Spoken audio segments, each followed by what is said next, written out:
Welcome, Ram Man and Women, to Geek Salad's Virtual Movie Reviews for the Geek Salad Podcast. I'm Andy. And I'm Fisto. Mike, sorry. And we're back. We had a nice Yeah, little break. It's very relaxing, and we are back now. So think way back to the beginning of August when we talked about Masters of the Universe 1987. Well, tonight we are complimenting it with Masters of the Universe 2026. A movie which found its audience on Prime yeah, because very much so. It was a bomb in theaters. No yes, cutting around it. but it is one of those movies though I kind of feel like it's irrelevant that it bombed. I feel like there's a lot of movies out there now that they don't look so much at the overall box office. They look at what the long-term success is going to be, the streaming success, bringing more eyes to it.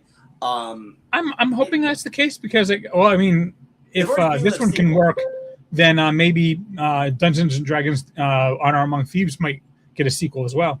Yeah, different studio. That's Paramount. Paramount I just know, gives I up know. everything. Yeah, Um, fair. yeah, but like this Supergirl, The Mandalorian, and Grogu, it's like we put it out for a theatrical run, but realistically, eyes are going to be on it, not only on the movie itself when it hits streaming, but it's going to be eyes on us for all of our other properties. Yeah. So Um, just going with what Wikipedia says about when it dropped on Prime for streaming.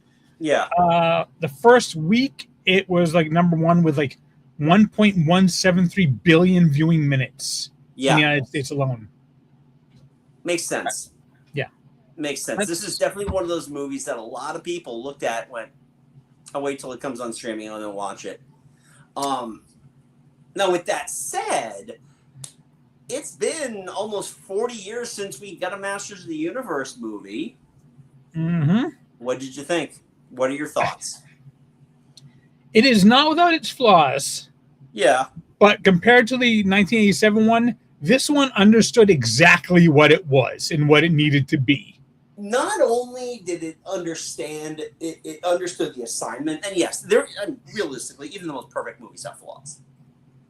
Yeah, But with this movie, it was like they understood the assignment, and after at least 3 decades of hearing about all these other half-assed ideas that they were going to try to do to get Masters of the Universe and He-Man on the big screen. That's why, like, whenever you hear me make a joke about Space Marines, it's because one of the proposed plots included yeah, Space Marines.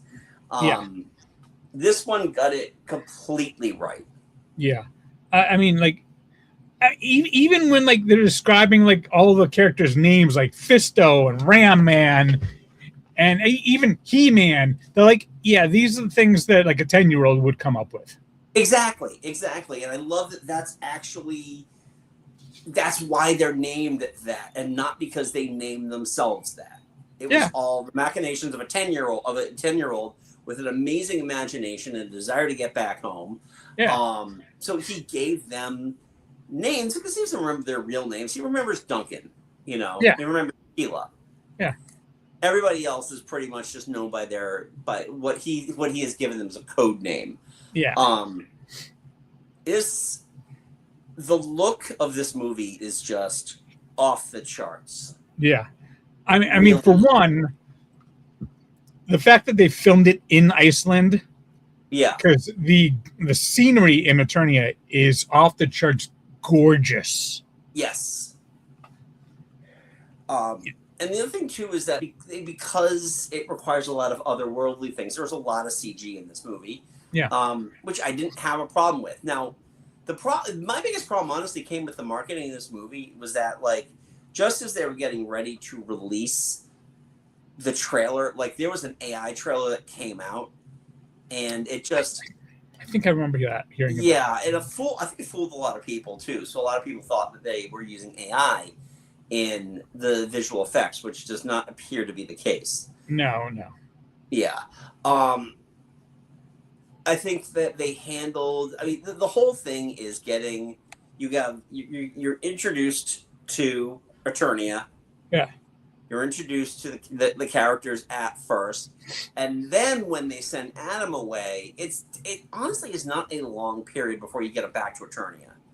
No, I think it's like less than 20 minutes. That's what's really great is that like it knows it needs to set up the story. Yeah. But it also knows they shouldn't be legal to the point for it. The people are here to see Adam in Eternia. Let's not delay it all that long. Exactly. That's why things like, I was talking to one of the guys I work with, and he was asking, why don't we ever see the people who adopted Adam? What happened to him? It's like, it's irrelevant to the story. Yeah. Yeah. It doesn't need to be seen because that adds an additional layer that we don't need to question at this point. And honestly, if I'm honest, the part on Earth, it's fine. It's cute. It has by far the best cameo I've seen in a very, very long time. You're in my spot. Yeah, that is exactly how you use a cameo from the earlier movie. But beyond that, it really didn't do much for me. Yeah. The stuff on Eternia was by far more interesting, more fun to watch. Right. What I liked about it too was that they did a great job hiding Nicholas Galzatine's bulk. Yeah. He didn't look ripped at all. Like even at the gym, they put him in that big, the big sweatshirt. Yeah, and most of the time his shirt's untucked, so it's not really fitting around his form. So.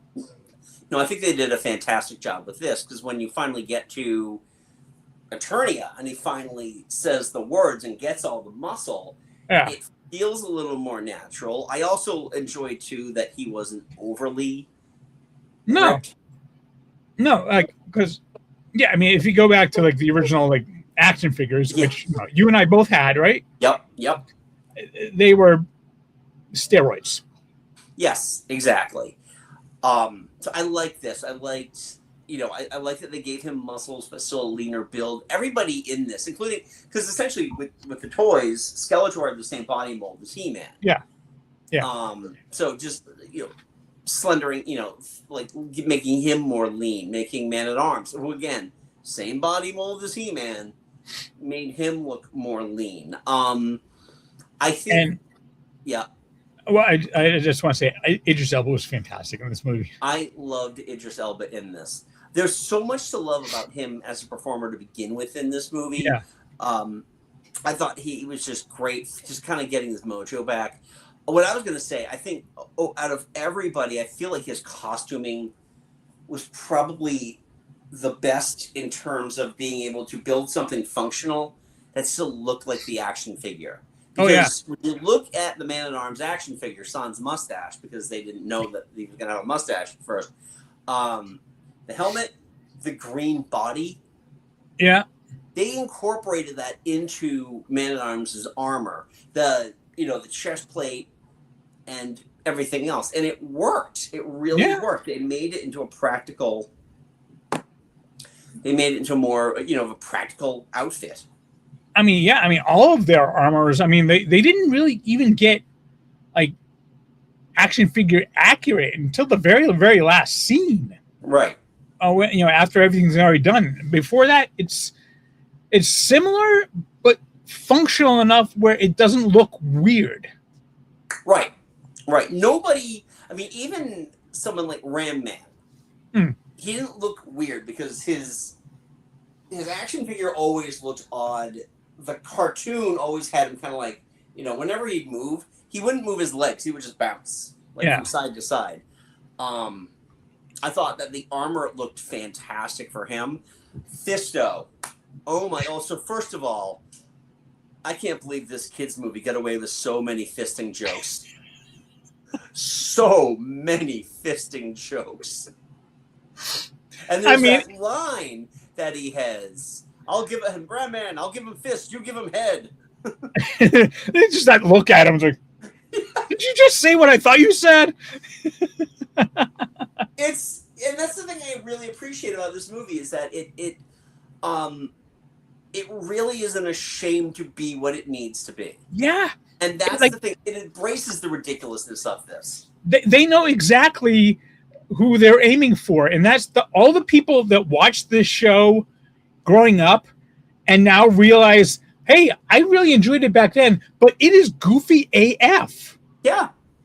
Well, it's funny too because it's aimed at people our age. Yeah. And I mean, considering I kind of got started late with my kid having, this isn't the kind of thing that, like, if somebody around my age who had kids who actually had kids in their 20s, those kids are already in their mid 20s and they don't give a shit about this. So it's like the where they thought the target audience was going to be wasn't there. I mean, fortunately, my son is younger. He also really just could not be bothered with this movie. But you know what? It's not for him.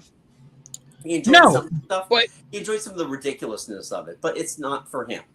Honestly, though, in maybe 5 years or so, this could be for him. It may be. It might be one of those movies that, like, how did you, it's going to be, movies of the 2020s. Here's what you missed. And it might, we lost Tim Curry yesterday. And thinking about, like, the movies that people have listed out for him, where he is at least within the top 4 of the cast. Yeah. Movies don't do that well upon the initial release. They do well later on. Yep.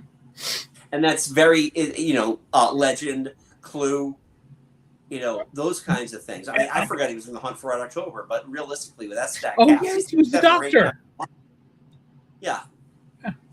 So it's one of those things that even when he's in a big hit movie, it has nothing to do with him. But, thinking about this, it's going to be the same thing. I feel like in a few years, this Supergirl and Mandalorian and Grogu are going to find that audience that they've been kind of waiting for. I enjoyed all 3 of them. Yeah, which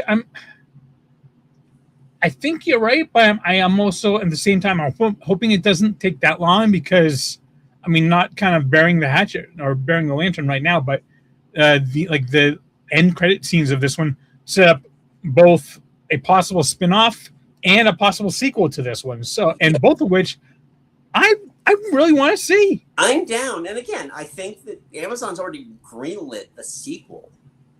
Okay. They just haven't gotten around to, filming it yet. I mean, it's one of those things. I feel like Amazon has been a really good place. I mean, not Amazon itself. Amazon is not a good place. No.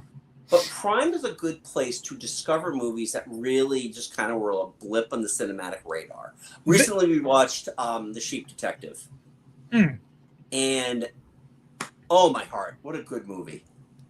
Yeah. It's also starring Nicholas Glassentine, by the way. Oh, wow. Nice.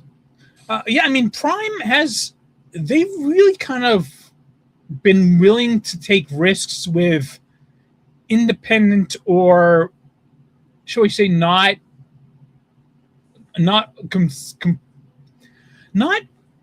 completely marketable properties. Like Masters of the Universe, it's been around for like 40 years. What has happened to Masters of the Universe in the past like 30 years? A couple of Netflix specials. Beyond There's been a lot of reboots of the cartoons and the toys. The most successful kind of Masters of the Universe property that's happened in the last like five years or so has been the She-Ra animated series, which, by the way, is fantastic. Yeah, that's absolutely fantastic. But I will say, from the very little that we got with seeing, spoilers, She-Ra at the end of the movie. Yeah. She definitely looks more cartoon accurate. Yeah. Which is where I feel like they're going to be going with that. And I'm fine with that. I'm completely fine with that.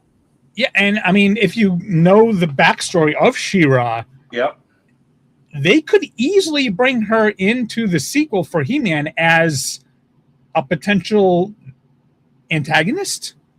Maybe. Because She-Ra was taken by the Horde, so and they even in that brief post-credit sequence, they do say, what is it, Field Commander Adora or something like that? Yeah. So she is in the Horde. She is a bad guy. Right. And the beauty is the Horde is something that Adam has no clue about. Yeah. At all.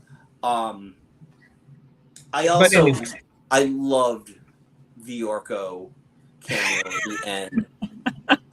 Just And if your face is a skull, you're probably guaranteed to be a villain. the more you know. That was great because that's the only way they could have fit Orko in there. I could not have dealt with a movie. I mean, on my letterbox I gave this 4 stars. I would have easily deducted a 1.5 stars if there was more Orko in this movie. It was just enough. There's a lot of characters in this. I'm glad that we just got just enough. Yeah. Like, neck and neck. We didn't even get that much Moss Man. No. And they had to invent a female hero because there were 3 female characters in the original action series: Tila, the Enchantress, and the Queen. That was it. And I had to explain to my coworker about why Roboto was voiced by Kristen Wiig. I'm like, look around. Other than the other woman whose name escapes me, who was part of the what do you call it? Their group. Oh, who would like spin and shoot. Dina. Oh, Deanne. Yeah. Yeah. This movie's a sausage hang. Yeah. Really and they literally had to create Deanne because she did not exist. The original animated show was for boys. Yes, absolutely. That was it. Prepubescent boys who had no interest in girls. Yeah. I'm surprised they got away with Tila and the Enchantress. Yeah. So yeah, I mean, I had no problem with Kristen Wiig doing Roboto. I thought that the interactions she had with Duncan were fantastic. Not only with Duncan, the entire group is like I'm not going to be doing any sweeping, no cleaning up, and then all right, we need somebody to carry Duncan. Oh, so that's how it is, huh? I really enjoyed that. And it's interesting too are the characters that you don't even notice that are missing until after you watch the movie. Like Stratos. I was like, Stratos. Growing up, Stratos was a favorite of mine. He's not there. There was no Stinkor Master of Odors. There's no, or Manuel Eduardo Faces. I had Manny Faces as a toy. Oh yes, this is what I do. Fakor. Honestly, I would love to see Fakor in the sequel. You've seen Fakor, right? That's like the He-Man, but with a different color scheme. Blue plastic. Yeah. Little robot chipset on his chest. People of Eternia are dumb. Dude, the fact at the very end when they bring out robots this field is all exposed and they start laughing and they do the They do that, yeah. They do the Filmation laugh. Not only that, I love the fact that Adam is like, well, yeah, I have to. Cringeor, come with me. We have to take care of something. Honestly, we all know. You know. The fact that he gave himself the name He-Man too was just brilliant. You know what? We have not dealt with the villains yet. We have not. I think I'm waiting for you to say it. Say it. First of all, I want to say that Alison Brie as Evelyn was fantastic. Yeah. Evelyn? No, Evelyn. I thought it was Evelyn. I feel like an idiot. No, it kills me. It fucking... I know it does. Kills me how good Skeletor was. And I got a comment from somebody on Blue Sky when I mentioned that we were doing this about this is John Cleveland from the where's the podcast? This is the Popcorn and Pain. Oh yeah, Popcorn and Pain. Yeah. He said Leto was a low point, should have been replaced, but at least he was unrecognizable. And that's the thing. I'm going to give all the credit in the world to the writers. Yeah. Doing this, I felt like it could have been. I mean, it was great. It was a standout performance, but it could have been better. had it been hammed up even more. And that's the thing that kills me, because in a lot of cases, I was like, oh, that's perfect. But he raises his fist. No, I'm done now. Yeah, yeah. The reason fist means I'm done. Yeah. I mean, when he's torturing Beastman, he's like, yeah, can you please stop? This really hurts. Yeah. Oh, and when they melt Moss Man, look, honey, I made mulch. You know what? This whole movie, villains and heroes combined, it straddles a very, very fine line between too cheesy and too serious.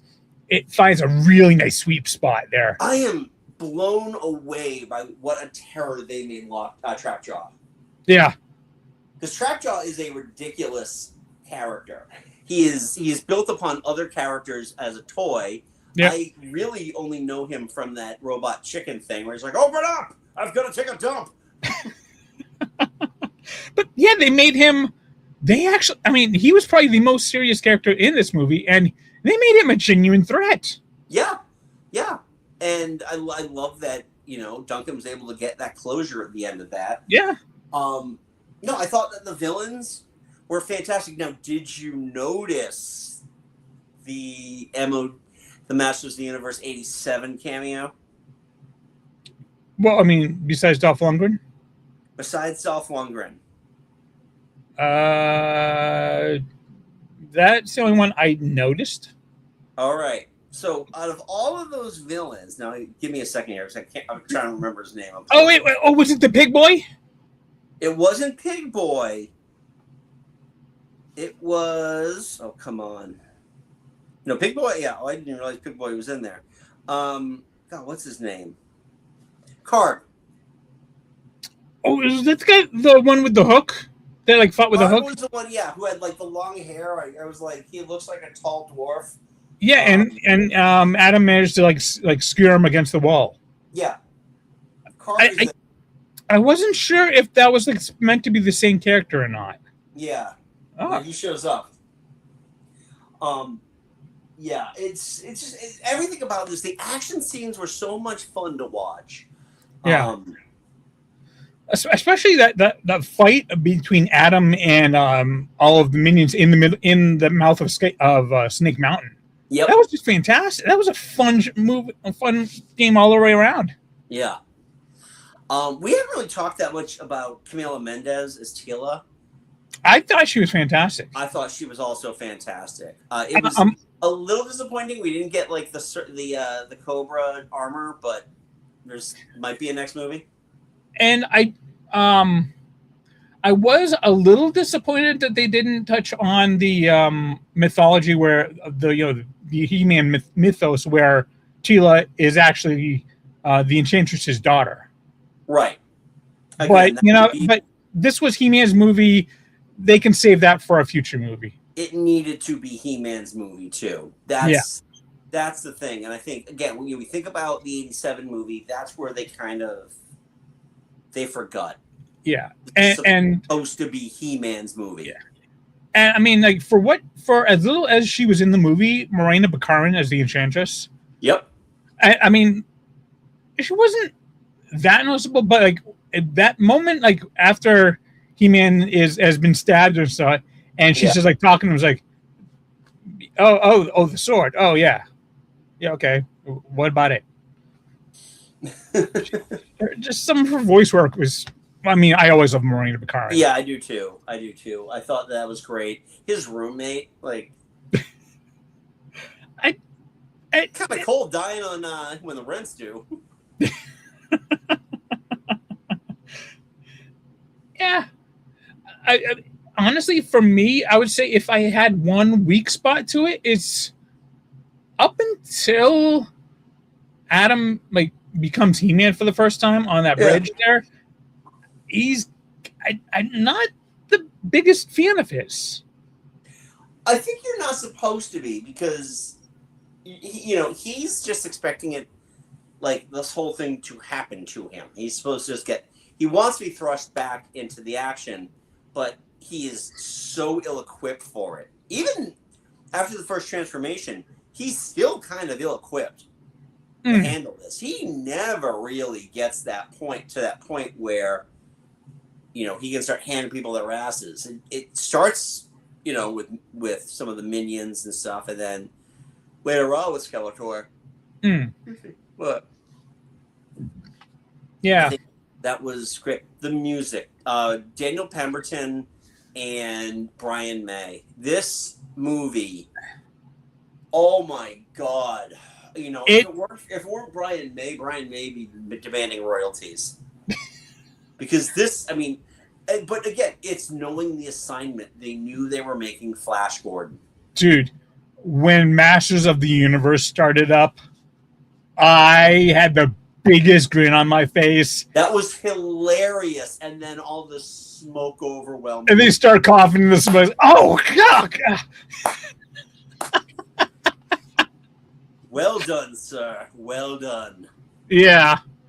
It was a very hot, hard rock, a very like power rock soundtrack. I don't know if I wanted it quite that far, but I still could appreciate what they did with it. Right, especially when you compare a planet like Eternia to something like Mongo. Yeah. Very similar in terms of their fantastical natures. Yeah.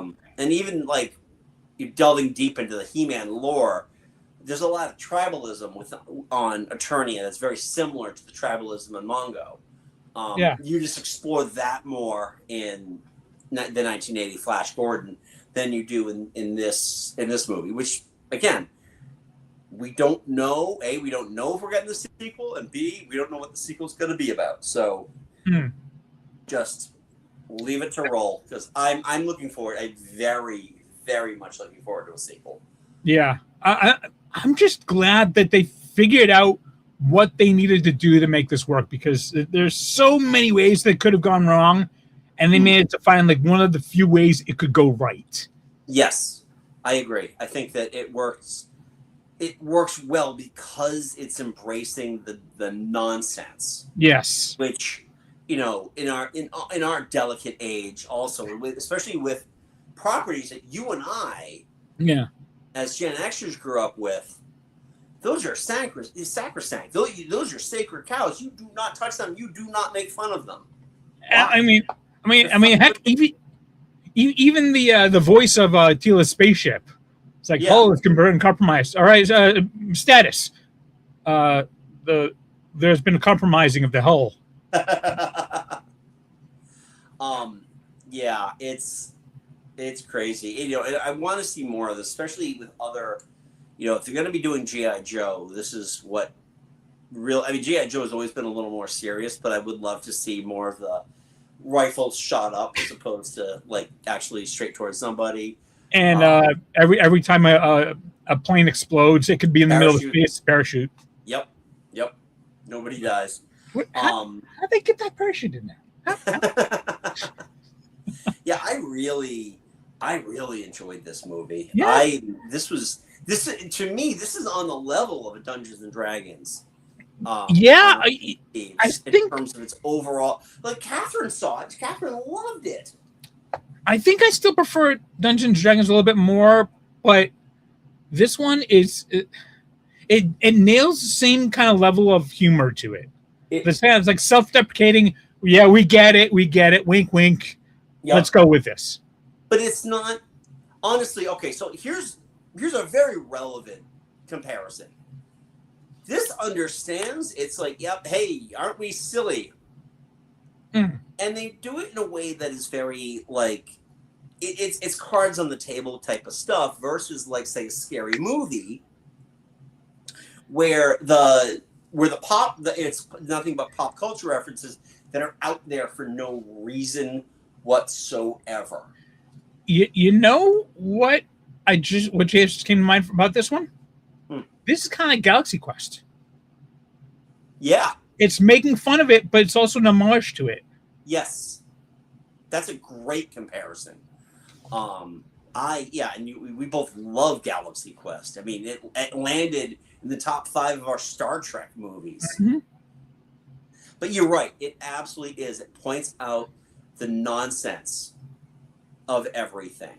While still embracing it. While still embracing it. Exactly. So, I mean, yeah, again, I don't know. I mean, legitimately, I think that a double feature of Dungeons and Dragons: Honor Among Thieves and Masters of the Universe might be in order. Yeah, it's only a shame that we've already reviewed both. We have, exactly. I think we've done Galaxy Quest, right? I don't think we've actually reviewed it. No. I've reviewed Galaxy Quest on Verbal Diorama. Yeah, but I don't think we ever did it. We've ever done. Yeah. Unfortunately, our next couple months are already tied up. Booked. Exactly. So, overall, I love this movie with all of my heart. I'm very fun time. To see if this comes back. It comes back in some way, shape, or form. My friend Steve went to the theaters to see this, and he was like, "This is everything I have been waiting 40 plus years for." Yep. If you want just a real fun time with a movie that knows exactly what it needs to be, you cannot go wrong with this one. It is worth it. And right now it is on Prime, so if you are paying for Prime, check that out. Yeah. Also, again, if you haven't seen Dungeons and Dragons: Honor Among Thieves, go see that too. Yes, please. It is so good. Yeah. So anyway, that is Masters of the Universe 2026. Hopefully you've seen it. I'd love to know what your thoughts are in the comments. Leave that polite comment below. Don't forget, thumbs up, subscribe, blah, blah, blah, blah, blah. It's been a couple weeks. I have to remind you how to do all this stuff. Go to Facebook, Geek Salad Podcast, and on Blue Sky, Geek Salad Radio. Follow us there. Check out our podcast that Mike and I host, Geek Salad. You will have a new episode tomorrow. Yeah. It's nice. Coming out tomorrow. Yo, land speed record on editing this hour-long podcast. I love you tomorrow. Hey. So you're only a day away. Where we discuss our dream vacations where money is no object. And next month we got a treat for you as we are kind of having a repeat of our Maestry Science Theater 3000 month, because we are bringing Kurt and we are bringing Triv back. We are having Riff Timber. This was a suggestion that Triv actually made for us, where we are doing nothing but riff tracks. Yep. So we will make sure that those movies are accessible to you to view either on Amazon or Tubi or YouTube. So we're not going to go super deep in the well, but anything that is free to view for you, we will make sure that we are covering those. And there's plenty to choose from.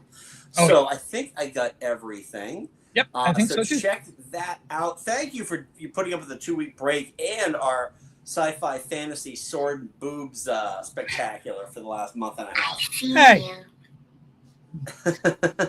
And until next time, I'm Andy. I'm Mike. Go forth and be nerdful. We'll talk to you later. Bye-bye.